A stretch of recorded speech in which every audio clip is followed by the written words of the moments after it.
ఏంటంటే వారిని ఒక అచీవర్ గా చూస్తాను. ఎందుకంటే 60 years దాటిన వారందరినీ కూడా చూస్తున్నప్పుడు వారి లైఫ్ ని సక్సెస్ఫుల్ గా వారు ఫేస్ చేసి జీవించి వారు పిల్లల్ని పెంచి వారిని కూడా సెటిల్ చేసి లైఫ్ లో వారు ఆల్రెడీ గెలిచేశారు. ఇప్పుడు 60 years దాటి దాంట్లో కూడా కొంతమంది ఇంకా సోషల్ ఇష్యూస్ పైన సమాజం కావాల్సిన వాటిని తీసుకొచ్చి దానికోసం పోరాడుతూ ఉంటారు. వారిని చూసినప్పుడు ఇంకా నాకు ఒక ఇన్స్పిరేషన్ గా ఉంటది.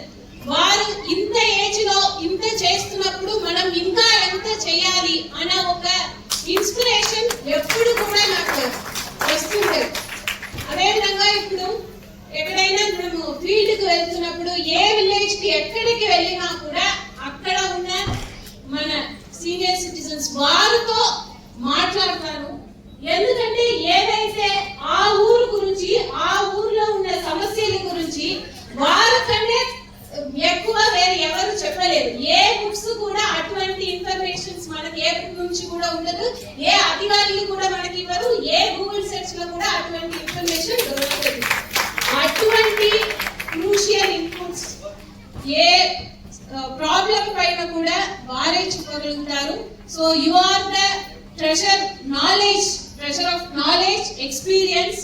సో వాటి అన్నింటినీ కూడా ప్రతి ఒక్కరు కూడా ఉపయోగించుకోవాలి. అందుకే ఈ రోజు ఇక్కడ ప్రోగ్రామ్ ఏర్పాటు చేసినప్పుడు ఈ సీనియర్ సిటిజన్ ప్రోగ్రామ్ కాబట్టి వారినే మనము ఒక 500 మెంబర్స్ వారినే మనము పిలవాలి అన్నప్పుడు కాదు, వారి ప్రోగ్రామ్ బట్ దాంట్లో చిన్నపిల్లలు ఉండాలి. బికాస్ వారిని చూసి ఒక ఇన్స్పిరేషన్స్ వాళ్ళు లైఫ్ లో గెలిచిన వారు ఉన్నారు. వారికున్న ఎక్స్పీరియన్స్ ని చూసి మనం కూడా నేర్చుకోవాలి. వారిని మనం ఎలా గౌరవించాలి, ఇవి అన్ని కూడా ఇక్కడ ఉన్న పిల్లలు ఈ ప్రోగ్రామ్ ద్వారా మన గుంటూరు జిల్లాలో ఉన్న అందరికీ కూడా ఈ మెసేజ్ వెళ్ళిపోవాలి అన్న ఉద్దేశంతో ఈ ప్రోగ్రామ్ చిన్న పిల్లల్ని కూడా స్కూల్ పిల్లల్ని కూడా ఇప్పుడు వారు స్కూల్ సెలవు అయినప్పటికీ కూడా వారిని ఈ రోజు పిలవడం జరిగింది. నాకు ముందు మాట్లాడిన వారు ఇక్కడ ప్రత్యేకంగా కొన్ని అంశాల గురించి డీటెయిల్ గా చెప్పారు. అంటే సీనియర్ సిటిజన్షిప్ యాక్ట్ ఇంప్లిమెంట్ చేయడంలో ఉన్న కొన్ని ల్యాప్సెస్ గురించి చెప్పారు.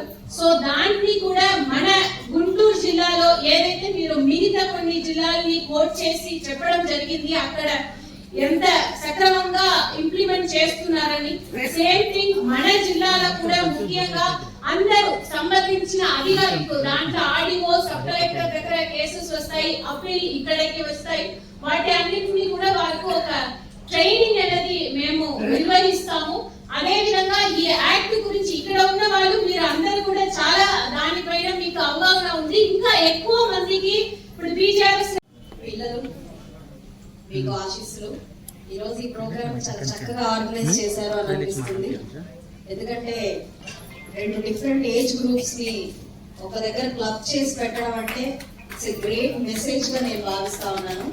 ఎందుకంటే ఒక కుటుంబ వ్యవస్థలో వారు మిమ్మల్ని చూస్తూ జరగాలి, వారి బాధ్యత ఏంటో గుర్తు చేస్తున్న విధంగా ఈరోజు ఈ యొక్క కార్యక్రమాన్ని ఇలా అందరితో కలిపి చేయడం అనేది నిజంగా చాలా చాలా సంతోషంగా ఒక చక్కటి మెసేజ్ ఓరియంటెడ్ గా అనిపిస్తా ఉంది. కుటుంబ వ్యవస్థలో పెద్దల పాత్ర అనిర్వచనీయం. మూల స్తంభాలుగా వారు ఆ ఇంటికి దీపాలుగా ఉంటూ దిశానిర్దేశం చేస్తూ మార్గదర్శకులుగా ఉంటూ మరి వారు అందించే సేవలు అన్ని ఇన్ని కాదు. మరి ఆధునికతలో భాగంగా ఈరోజు అన్ని కుటుంబాలు కూడా సింగులర్ కుటుంబాలు అయిపోయి భార్య భర్త వారి పిల్లలతో మిగిలిపోయి పెద్దలు అనేవాళ్ళు ఎంతగా కనిపించిన పరిస్థితుల్లో కూడా ఈరోజు సమాజంలో కుటుంబ వ్యవస్థ అనేది ముందుకు వెళ్తా ఉంది. అది నిజంగా ఒకంత బాధాకరంగానే అనిపిస్తూ ఉంది. పెద్దలు లేని కుటుంబం ఏంటో, ఆ ఉన్న కుటుంబాలని చూస్తేనే ఆ లోటు ఏంటో తెలుస్తుంది. నిజంగా ఈరోజు పిల్లలు ఆ ఇంటి పెద్దల నుంచే వారి ఆప్యాయతని, అనురాగాన్ని, లేదు అంటే స్ఫూర్తిని పొందే అవకాశం ఉంటుంది. ఎందుకంటే ఫ్యామిలీలో వారి తల్లిదండ్రులు వారి పనుల రీత్యా కానివ్వండి, వాళ్ళ ఉద్యోగ రీత్యా కానివ్వండి ఎంతో బిజీగా ఉంటున్న పరిస్థితులు ఉన్నాయి. మరి వారికి ఒక చక్కటి బాధ్యత నేర్పించిన, ఒక చక్కటి నీతి కథ చెప్పినా, లేదంటే సహనం నేర్పించిన, ఇవి ఏం చేయాలన్నా కూడా ఆ ఇంట్లో ఆ పెద్దలు ఎంతో ఇంపార్టెంట్ గా ఈరోజు కనిపిస్తా ఉంది. మా జనరేషన్ వరకు కూడా మా ఇంట్లో మా అమ్మమ్మల్ని, తాతల్ని అందరినీ చూస్తూ పెరిగాం. వారితో ఎలా మెలగాలో తెలుసుకుంటూ ఎదిగాం. కానీ నేటి సమాజంలో ఒకంత అది దూరం అవుతుందని అనిపిస్తా ఉంది. కాబట్టి అది తెలుసుకోవడం కోసం, అది తెలియజెప్పడం కోసమే ఈ రోజు ఇలా పిల్లలతో ఈ యొక్క సమావేశాన్ని ఏర్పాటు చేయడం కూడా చాలా చాలా సంతోషంగా ఉంది. మరి మీకు 4 మాటలు చెప్పే వయసు కానివ్వండి, అనుభవం కానివ్వండి, అర్హత కానివ్వండి ఏది లేదు. నాకు కేవలం మీ ఆశీర్వాదం పొందడం కోసం, ఇందరినీ ఒకే సభలో కలుసుకొని మీ యొక్క దిశానిర్దేశం కోసం మాత్రమే ఈ రోజు ఇక్కడికి వచ్చాను అని చెప్పుకోవడంలో చాలా చాలా సంతోషంగా ఉంది నాకు. మీకు కావాల్సింది మా వల్ల అయ్యేవి ఏవైనా ఉంటే మీరు సూచనలు చేయాల్సిందిగా కోరుకుంటూ ఉన్నాను.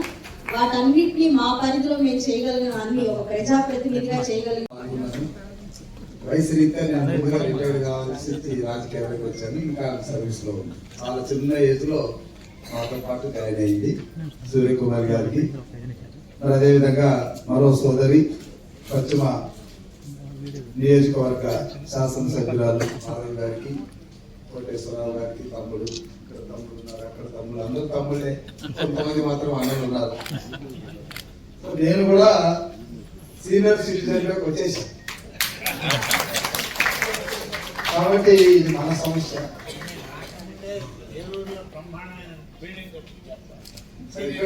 అది పెన్షనర్ ప్యారడైజ్ అని అక్కడ ప్యారడైజ్ లాగా అక్కడ క్యారమ్స్ వాళ్ళకి ఒంటరితనం ఉండకూడదనే ఉద్దేశంతో అక్కడ నేను జేసీగా ఉన్నప్పుడు పెన్షనర్స్ కి అక్కడ కట్టించాను. ఇక్కడ కూడా కలెక్టరేట్ ఎదురుగా మనం క్లబ్ అవుట్ పెట్టాం లేడీస్ వరకు. అది కొంత మరి అటు ఇటు పోయి ఇప్పుడు వేరే దగ్గరికి వెళ్ళిపోయింది. సరే, ఇప్పుడు మన కలెక్టర్ గారి ఆధ్వర్యంలో, మా సూర్యకుమార్ గారి ఆధ్వర్యంలో అలాంటి కార్యక్రమాలు చేద్దాం. ఈరోజు అంతర్జాతీయ వయోవృద్ధుల దినోత్సవం. అంటే ఈ సమస్య ఒక్క భారతదేశానికేనా లేదా ప్రపంచంలో ఉన్న అన్ని దేశాలకు ఉందా అంటే అన్ని దేశాల్లో ఉంది. ఇది భావాజాలం మాత్రమే. ఈ బాధలు అనేటువంటి ఏవైనా ఉన్నాయంటే భావాజాలం తప్ప అవేమి తీర్చలేనివి కాదు.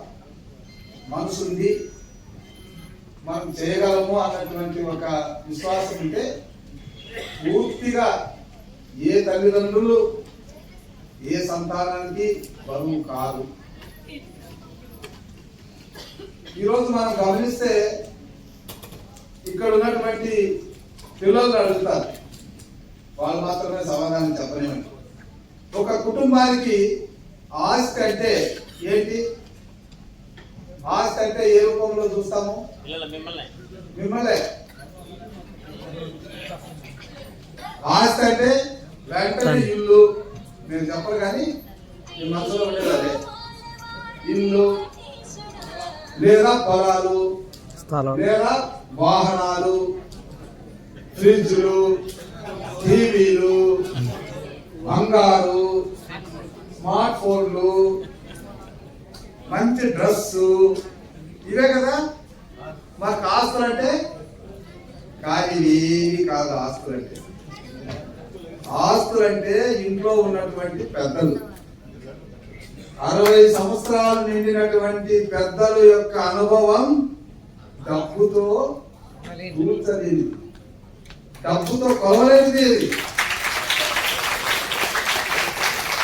వయస్సు అనేది వాళ్ళు చదువుకొని చదువుకోకపోని మనకు జన్మనిచ్చారు, మనకి రూపాన్ని ఇచ్చారు, మనల్ని ఈ సమాజంలో ఇలా నిలబెట్టారు. ఆయన కార్మికుడు కావచ్చు, కలెక్టర్ కావచ్చు, కానీ జన్మనిచ్చింది తల్లిదండ్రులే.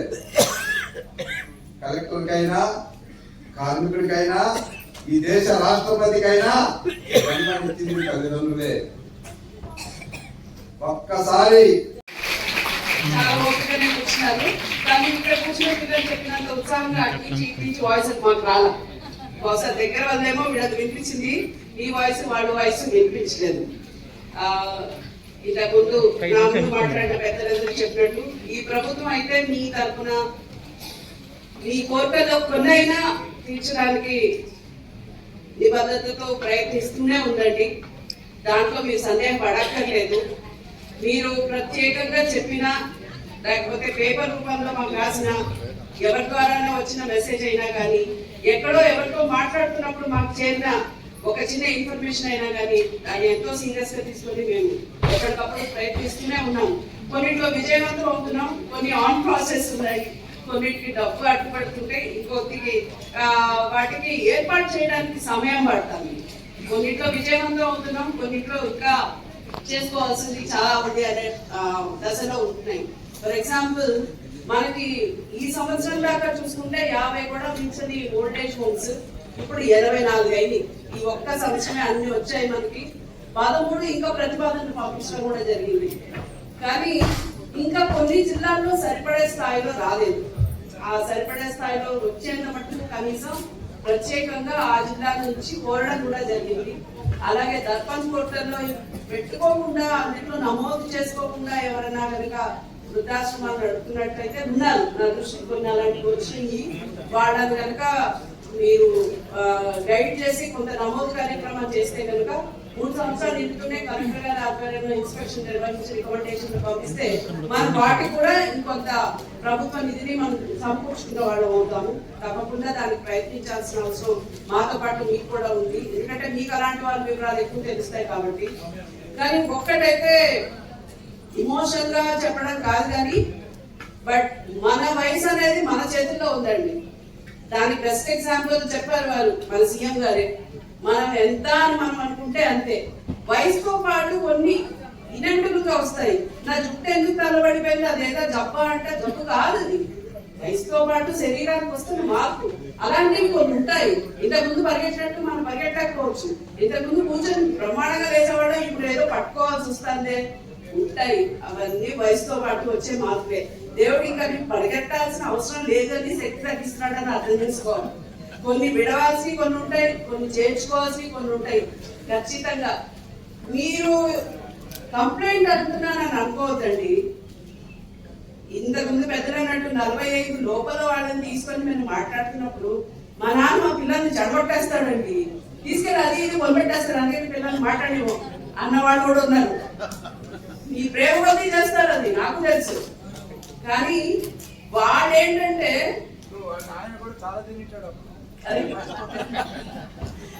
ఇంతకు ముందు తరాలకి ప్రేమ ఇంపార్టెంట్ అనిపించింది, ఇప్పుడు తరాలకి డిసిప్లిన్ ఇంపార్టెంట్ అనిపిస్తుంది. ఒక మెషిన్ పెంచినట్టు, ఒక గుర్రాన్ని పెంచినట్టు రేసింగ్ హార్సెస్ కావాలి, సర్టిఫికేట్ కావాలి, డిగ్రీలు కావాలి, యుఎస్ వెళ్ళాలి, ఆస్ట్రేలియా వెళ్ళాలి, అక్కడ సొంత ఇల్లు కట్టుకోవాలి. మరి రమ్మంటే ఎందుకు వస్తాడు? పంపించింది నువ్వే కదా. అలా కావాలనుకున్నది తల్లిదండ్రులే కదా. పంపించింది మీరే, ఉత్సాహపరిచింది మీరే, అక్కడ ఇల్లు కట్టుకున్నాడు మావాడు అని అందరికీ గర్వంగా చెప్పింది నీవే. మరి చనిపోయినప్పుడు తలకొరి పెట్టడానికి రాదన్న బాధ